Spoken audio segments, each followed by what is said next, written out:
Phone پہ مختلف ذریعوں سے مجھ تک یہ میسج پہنچ رہے ہیں کہ اللہ کا واسطہ لوگ ڈراموں میں بے انتہا دلچسپی لے رہے ہیں, رو رہے ہیں ڈرامے دیکھ دیکھ کے. ڈرامے سینما گھروں میں چل رہے ہیں, اپنی پوری فیملی, کئی قسطیں ڈراموں کی, ایسے جذباتی ہو رہے ہیں, ایسے دیکھ رہے ہیں کہ جیسے اس کے بعد کبھی دیکھنا نصیب نہیں ہوگا.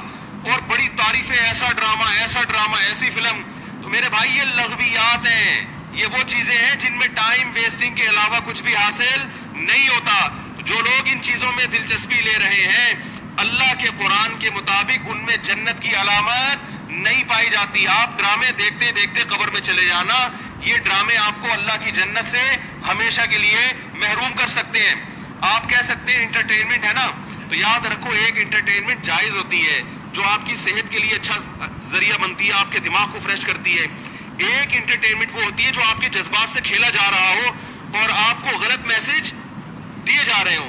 ڈراموں سے, فلموں سے آج تک کوئی سیدھے راستے پہ نہیں چلا. ان ڈراموں نے, ان فلموں میں ہمارے فیملی سسٹم کو تباہ کر دیا ہے.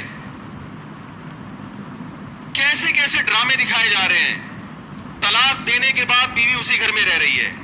آپ بتاؤ جب ہماری بچیاں یہ چیزیں ڈراموں میں دیکھیں گی تو طلاق کا جو اسلام نے کانسیپٹ دیا اس کا وہ تباہ ہو جائے گا کہ نہیں ہو جائے گا. بار ڈراموں میں حلالہ دکھایا جا رہا ہے, حلالہ. تو کیا میسج جائے گا ان جوان لڑکیوں اور لڑکوں کو جو یہ سب چیزیں دیکھ. مجھے ایک بات بتاؤ, میرے ایک دفعہ بیان شروع ہوئے, کچھ وقت میں نے طلاق کا جائز طریقہ بیان کیا تھا, اسلام میں جائز طریقہ کیا ہے. میں نے 2-3 قسطیں ریکارڈ کروائی, کمپلیٹ کیا, اس کے بعد 1 سال تک موضوع نہیں چھیڑا. لوگوں نے مجھے کہا دوبارہ, میں نے کہا نہیں, کیونکہ ایک چیز کو جب بار لوگ سنتے ہیں, چاہے وہ صحیح سینس میں بھی سنے, ان کی نظر میں وہ چیز ہلکی ہو جاتی ہے. میں نے کہا بار ایک ٹاپک چھیڑوں گا تو ایسا نہ گھر میں طلاقیں شروع ہو جائیں. سمجھ میں آ رہی ہے بات؟ او بھائی ایک چیز کتاب کی حد تک ہے, شریعت نے آپ ایک چیز کو بار جب سنو گے تو جو چیز انسان بار سنتا ہے زبان پر وہ ہلکی ہو جاتی ہے. میں نے کہا اس سے گھروں میں طلاق کا ریشو بڑھنے کا خطرہ کم نہیں ہوگا, ایک چیز کو بار ریپیٹ کیا جائے. تو بتاؤ ڈراموں میں بار طلاقیں دکھائی جا رہی ہے کہ نہیں دکھائی جا رہی ہیں؟ فلاں کے پھٹا ہوا, اس نے اس کو طلاق دے دی, ڈیورس پیپر بھیج دیے, وہ طلاق دے, وہ اس نے وہاں شادی کر لی, ادھر طلاق لے لی, ادھر آ گئی, وہ حلالہ ہو گیا, فلانا ہو گیا, ڈمکانا ہو گیا. جب یہ چیزیں گھروں میں چلیں گی, آپ کو کتنا ہی اچھا ڈرامہ لگے, تو یاد رکھو آپ کی نسلیں تباہ ہو جائیں گی. مائیں بچیوں کو سکھاتی تھی, بیٹا ڈولی جا رہی ہے تو اب جنازے کی کھٹولی آئے گی واپس. بتاتے تھے نہیں بتاتے تھے؟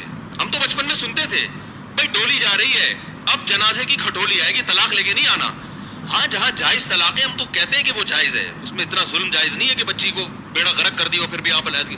لیکن اصول تو یہی ہے نا کہ یہ بری چیز ہے. جب بار کلچر میں یہ چیز دکھائی جائے گی, شوہر نے تھپڑ مارا بیوی کو, وہ عدالت چلے گی خلا لینے کے لیے. ہر گھر میں تھپڑ بھی ہوتا ہے, ہر گھر میں گالی گلوچ بھی ہوتا ہے, یہ تو نارمل چیز ہے. تھپڑ مارنا صحیح نہیں ہے, اچھا کام نہیں ہے کہ شوہر بیوی پہ ہاتھ اٹھائے, لیکن سب کچھ ہوتا ہے گھروں کے اندر, وہ بعد میں سب سیٹ ہو جاتا ہے. لیکن ڈراموں میں جب دکھایا جائے گا شوہر نے بیوی پہ تھپڑ اٹھایا, ہاتھ اٹھایا اور وہ چلی گئی عدالت سے خلا لینے, تو کل کس مرد نے غصے میں کسی عورت پہ ہاتھ اٹھا لیا تو وہ عدالت کا دروازہ نہیں کھٹکھٹائے گی کیا؟ اس تھپڑ کی تلافی 100 دفعہ ہو سکتی ہے, مرد منا سکتا ہے, لیکن عدالت سے جب ڈیورس ہوگی اس کی تلافی نہیں ہوگی. تو دوستوں امید کرتا ہوں مفتی طارق مسعود صاحب کا یہ بیان آپ لوگوں کو پسند آیا ہوگا. اگر پسند آیا ہے تو اس بیان کو زیادہ سے زیادہ شیئر کیجیے گا, ویڈیو کو لائک کیجیے گا, اور چینل کو سبسکرائب نہیں کیا تو دوستوں چینل کو لازمی سبسکرائب کیجیے گا. ملیں گے کسی نئی ویڈیو میں, تب تک کے لیے اللہ حافظ. دعاؤں میں یاد رکھیے گا. جزاکم اللہ خیر.